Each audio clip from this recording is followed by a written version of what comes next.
Você sabia que tendências é a seção mais acessada dentro do site do Estuda Look? Uma palavra tão pequena e popular, mas que ainda tem muita coisa por trás para a gente descobrir. Eu sou a Aline Santos, editora-chefe de conteúdo do Estuda Look, e eu tô aqui hoje com a Daniela Dantas, vice-presidente da América Latina da WGSN, nesse projeto onde a gente vai desmistificar o termo. Oi, Dani, tudo bem? Oi, Aline, tudo ótimo. Prazer ter você aqui. E já vou começar com a pergunta que todo mundo quer saber. Afinal, o que é tendência? Tendências, basicamente, são comportamentos que estão se desenvolvendo de alguma maneira, ou seja, comportamentos que estão em plena mudança. Basicamente, todos. Então, é muito comum as pessoas atrelarem a produtos, mas, na verdade, tendência é qualquer coisa que, de alguma maneira, está em ascensão ou está decrescendo, mas que está mudando de alguma maneira. E de onde elas nascem, Dani? Bom, quando a gente estuda tendências e começa a pesquisar tendências, a primeira coisa que a gente precisa aprender é a pirâmide de disseminação das tendências. Então, como é que elas nascem? É com 2,5% da população que são os inovadores. Eu gosto de exemplificar esse grupo falando dos artistas relacionados ao universo da arte. Que essas pessoas são as pessoas que criam através, por exemplo, de um sentimento, através de assuntos super abstratos, e elas conseguem criar um trabalho através disso, ou matemática, enfim.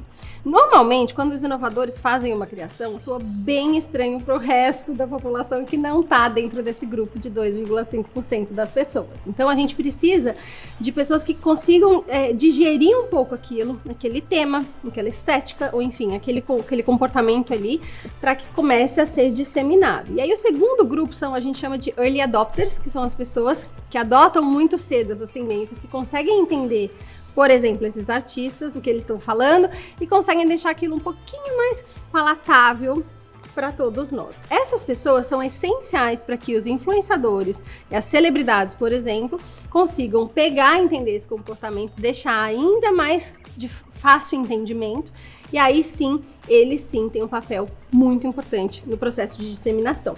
Então, voltando, as tendências nascem nesse grupo de inovadores, que podem ser pessoas diferentes, mas eu dei o exemplo do universo da arte, e elas vão se disseminando a partir do momento que elas vão sendo digeridas de uma forma com que elas fiquem mais de fácil entendimento para todos nós.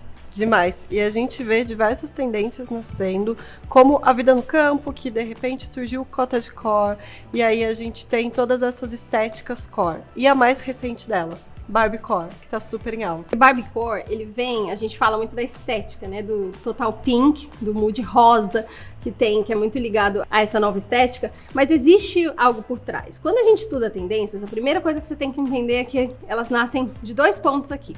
Contexto, então uma mudança muito grande em um contexto, e as necessidades humanas. Um exemplo que eu gosto de dar é a necessidade de pertencimento. Todo ser humano tem a necessidade de pertencer a algo, ou a necessidade de se sentir seguro, as necessidades sociais, enfim, isso é inerente a qualquer ser humano. Quando você tem uma mudança muito grande num contexto, como por exemplo a gente teve na pandemia, né, as nossas relações sociais foram cortadas, a forma como a gente se relacionava com o trabalho, com amigos, também foram modificadas da noite para o dia, você começa a ter um atrito ali, uma necessidade diferente, ela surge. E com isso surgem novos produtos, surgem novos comportamentos e tudo mais. Barbiecore é um exemplo maravilhoso porque a gente teve uma mudança muito grande no contexto nos últimos 2 anos, mas nós, seres humanos, precisamos, né, do social, surge essa necessidade muito forte desse escapismo, né? Ninguém aguenta mais viver essa realidade, que a gente vem aprendendo a conviver com ela de uma forma mais preparada, né? Porque pegou todo mundo de surpresa. Então, a estética Barbiecore, ela é uma estética muito mais divertida, ela é uma estética mais extremista, num lado mais alegre, né? Então, isso é uma coisa que responde a essa necessidade, por exemplo, de escapismo. E o que coroou essa estética e fez com que fosse de fato disseminada? Então, primeiro, o desfile do Valentino. Então, quando ele trouxe isso e deu nome para esse pink mood que ele trouxe na última temporada, e depois o filme da Greta, que é a temática Barbie, que a gente já começa a ver um monte de spoiler, né, toda essa estética, então isso ajuda a disseminar e deixar mais difundido o termo e o conceito dessa nova estética Barbiecore. E aí eu queria também compartilhar que no site a gente fez a matéria, né, sobre o Barbiecore e foi super bem aceito. Eu acho que até pessoas que não tiveram a infância ou a adolescência nos anos 2000, mas que são mais geração Z agora, elas também estão aderindo a essa tendência. E a pauta no site, ela foi um sucesso, porque as pessoas queriam algo novo, ninguém mais aguentava ver preto, branco e cinza. E eu acho que ela também, essa tendência, ela traz uma certa nostalgia ali dos anos 2000, porque depois de tanto tempo em casa, de um momento incerto, que a gente não sabia o que ia acontecer, trazer alguma coisa que deixasse a gente um pouco mais confortável, trouxesse essa sensação de que isso fez parte da minha infância, isso me lembra alguma coisa boa, também está muito relacionado, né, a tendência. Com certeza, até porque o comportamento nostálgico foi algo muito crescente no começo da pandemia. Então, 2020, assuntos que eram assim, anos 2000, 90, anos 80, foram de fato revividos e estavam muito em alta, justamente por conta dessa necessidade que a gente estava de recriar as coisas. Eu preciso de algo bom para me apegar, e a gente não conseguia criar algo novo, você não conseguia criar novas relações ou viver novas coisas. Então a gente acabou olhando para trás, tá, o que eu tenho aqui de referência, e esse mood, esse comportamento nostálgico foi muito forte na pandemia, e isso também contribuiu para que essa estética Barbiecore fosse tão forte, estivesse tão forte agora. Ótimo. E também, como você falou, o Barbiecore, que traz ali o pink, né, que traz uma alegria, tá também relacionada à tendência dopamine, que era onde a gente queria sair ali das tonalidades neutras, preto, branco e cinza, que a gente usou por muito tempo durante a pandemia, e a gente traz mais cores vibrantes para alegrar, para mudar o nosso mood, né? Não, completamente. E quando você estuda comportamento e tendências, uma das coisas que a gente aprende ao longo do processo é que quando vem um comportamento muito extremo, por algum motivo, nesse caso a pandemia, ela forçou esses comportamentos extremos, ao invés da gente ir para um ponto de equilíbrio logo em seguida, a gente vai para um outro extremo. E eu acredito que esse é um símbolo estético disso muito forte, né? Dentro da pandemia, você viu muito a moda de ficar em casa, cores mais neutras, então vocês se empenhando mais para vestir da cintura para cima, porque eram as partes que apareciam, né? Dentro de uma ligação online, de uma reunião online, alguma coisa assim.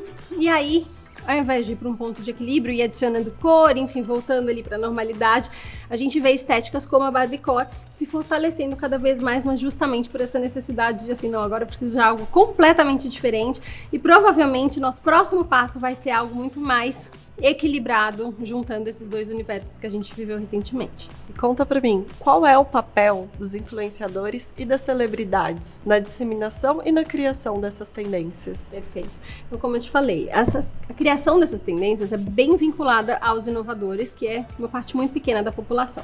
Mas os influenciadores e as celebridades têm um papel importantíssimo em digerir essas tendências e fazer com que elas fiquem de uma forma que a gente consiga entender, e aí sim elas possam ser disseminadas, né? Então, quando você vê, por exemplo, uma celebridade com uma estética que no primeiro momento ela pode ser um pouco estranha, ela já provavelmente já está muito mais de fácil entendimento do que ela era lá no começo, quando alguém começou a falar, quando alguém começou a criar aquilo. Então, as celebridades e os influenciadores, eles têm o papel de digerir esses novos comportamentos e deixar isso mais palatável para a grande maioria das pessoas. Faz parte do trabalho deles fazer com que as tendências se disseminem de alguma maneira.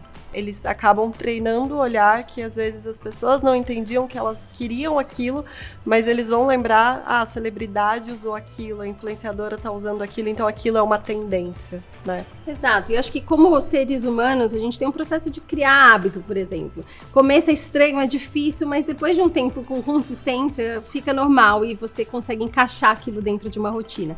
E a mesma coisa com esse tipo de estética, com esse tipo de tendência. Então, quanto mais você vê, o processo de estranhamento no começo vai acontecer, então se é algo muito diferente, como no caso de Barbiecore, vai acontecer, mas a repetição faz com que o seu olho acostume e auxilia no processo de criar uma nova demanda. Então, quando você viu, você quer alguma coisa rosa, ou eu não gostava de rosa, hoje eu gosto. Então, mas normalmente esse processo de repetição, ele tem muito a ver com criar uma nova demanda, com você ter uma vontade que você não consegue explicar, mas na verdade é muito explicável justamente por conta desse tanto de repetição que a gente vê. E Dani, qual que é o erro clássico das pessoas na hora de associar a palavra tendência?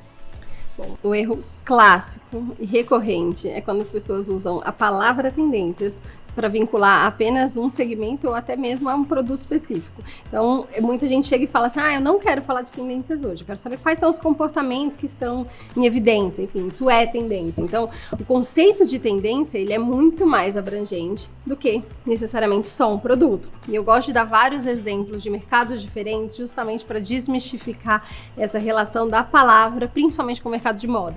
Então, por exemplo, né, a forma como a gente se relaciona com o transporte, mobilidade urbana, por exemplo, tem assuntos e dependendo de como está se desenvolvendo, pode ser uma tendência, a tendência de você querer se relacionar diferente com a cidade. Isso vai impactar a forma como você consome produtos de moda, porque se você precisa de mais mobilidade, se você quer se relacionar de uma forma mais próxima com a cidade, você vai ter que se vestir de forma apropriada, de uma forma mais confortável, por exemplo, mas também vai impactar na forma como você se relaciona com o setor de automobilística, ou, por exemplo, com o setor de casa. Então, assim, que tipo de casa você vai ter? Se você quer andar, você precisa estar mais em regiões centrais.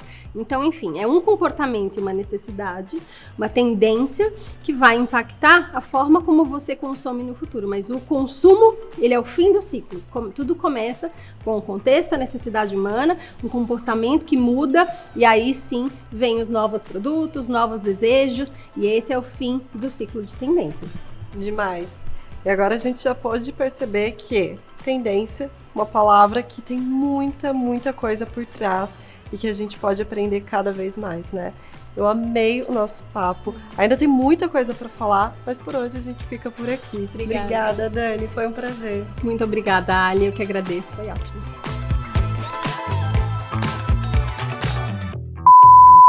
Uma macrotendência, ela é criada pelas pessoas, então são movimentos sociais, não tem como a gente criar, não tem como a empresa criar a macrotendência. Mesmo que você veja, Saia Midi, que está há muitas temporadas, ou Manga Bufante, isso é uma microtendência, porque é um produto.